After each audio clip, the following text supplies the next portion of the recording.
नमस्कार, आप देख रहे हैं वी इंडिया न्यूज चैनल। मैं विनीता आपके साथ। आइए देखते हैं आज की खास और बड़ी खबरें। श्रावण महीने के पहले सोमवार के दिन महाकालेश्वर मंदिर में सुबह जो कुछ हुआ उसकी उम्मीद किसी को नहीं थी। गोद में बच्चों को लिए महिलाएं नीचे गिरने लगी। पुलिस कर्मियों को भीड़ को धक्का देकर इन्हें निकालना पड़ा। श्रद्धालु एक दूसरे पर हाथ चलाने लगे, धक्के खाए, मंदिर पर चढ़कर तालियां बजाई, बैरिकेड लांग दिए। शायद महाकाल ने ही बचाया, वरना मंदिर में सोमवार सुबह बनी स्थितियों ने किसी बड़े हादसे को खुला निमंत्रण दे दिया था। अभी स्क्रीन पर आपने जो फुटेज देखा है वो सोमवार सुबह गेट नंबर 4 का है। महाकालेश्वर मंदिर प्रबंध समिति ने तय किया था कि 2 घंटे के हर एक स्लॉट में सीमित संख्या में प्री बुकिंग वाले श्रद्धालुओं को ही दर्शन कराए जाएंगे। श्रावण का पहला सोमवार था, लिहाजा प्री बुकिंग वालों से भी 10 गुना ज्यादा संख्या ऐसे लोगों की जमा हो गई जो बिना बुकिंग कराए दर्शन करने पहुंचे थे। भीड़ का दबाव था, लिहाजा कलेक्टर आशीष सिंह ने तत्काल फैसला कर फ्री फॉर ऑल कर दिया। एक साथ बहुत बड़ी संख्या में मंदिर में श्रद्धालुओं को प्रवेश देने से व्यवस्थाएं बिखर गईं। भीड़ ने बैरिकेड तोड़ दिए, पुलिसकर्मी भी इन्हें संभाल नहीं पाए। जिसे जहां से जगह मिली उसने मंदिर में प्रवेश करने की कोशिश की। गेट नंबर 4 पर तो हालात ऐसे ही बन गए थे कि स्थिति जरा और बिगड़ती तो बहुत बड़ा हादसा हो सकता था। मंदिर के भीतर भी भीड़ बेकाबू थी। आरती के दौरान लोग परिसर के छोटे मंदिर पर ही चढ़ गए।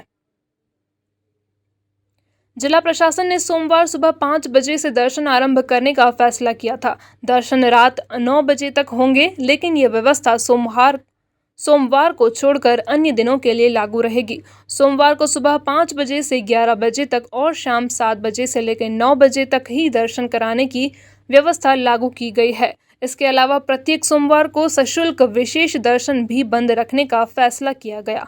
सोमवार सुबह 11 बजे तक ही दर्शनार्थियों को महाकालेश्वर मंदिर में प्रवेश दिया जाना था, लिहाजा जो लोग कतार में खड़े थे उन्हें तय समय सीमा में दर्शन कराना प्रशासन के लिए चुनौती था। बस यही चूक हो गई। जल्दबाजी में भीड़ को भीतर करने के चक्कर में व्यवस्था चूर चूर हो गई। बाद में कलेक्टर आशीष सिंह ने इस पर सफाई दी। आप खुद ही सुनिए मंदिर में फैली अव्यवस्था पर कलेक्टर ने क्या कुछ कहा है।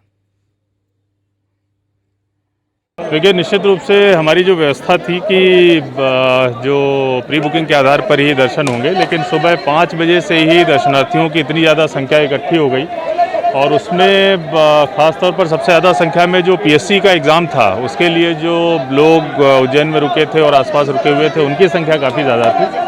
तो जैसे ही श्रद्धालु इतनी संख्या में इकट्ठे हुए तो हमारी तरफ से व्यवस्था बनाई गई कि उनको बिना दर्शन किए न जाना पड़े। इसीलिए प्री बुकिंग की व्यवस्था को तत्काल ख़त्म करके सभी को सहूलियत के साथ में दर्शन हम लोग करवा रहे हैं और भीड़ काफ़ी कम भी होती जा रही है।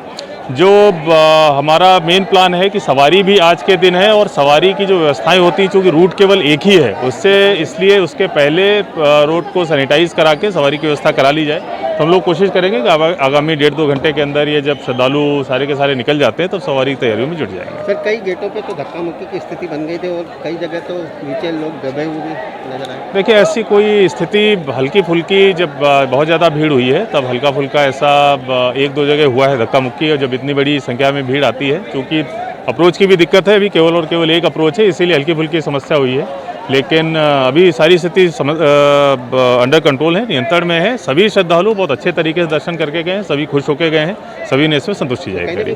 कोविड गाइडलाइन का पालन की धज्जियां उड़ती नजर आई। देखिए, मास्क ज़्यादातर लोग लिए हुए हैं लेकिन लगा नहीं रहे हैं और सोशल डिस्टेंसिंग का पालन कराने के लिए ही प्री बुकिंग हम लोग रखते हैं। क्योंकि उसका पालन नहीं हो पाए इसलिए थोड़ी भीड़ भाड़ जरूर हुई है, लेकिन श्रद्धालु चूँकि यहाँ तक आ गए थे इसलिए उनको दर्शन कराना भी जरूरी था। आखिरी सवाल, तो सुबह 6 से 11 बजे तक दर्शन की अनुमति आपके द्वारा दी गई थी, लेकिन कैसे श्रद्धालु को रोक पाएंगे कि बड़ी संख्या में श्रद्धालु यहाँ पहुँचे? देखिए, अभी जितने भी श्रद्धालु हमारे आ गए हैं उनको बिना दर्शन के न भेजा जाए, यही हमारा जो है मूल उद्देश्य है। जितने भी लोग आ गए हम सभी को दर्शन करा रहे हैं और आगे से इसका थोड़ा और ज़्यादा प्रचार प्रसार करेंगे जिससे लोगों को पहले से ही पता रहे कि किस प्रकार की व्यवस्था है यहाँ पर।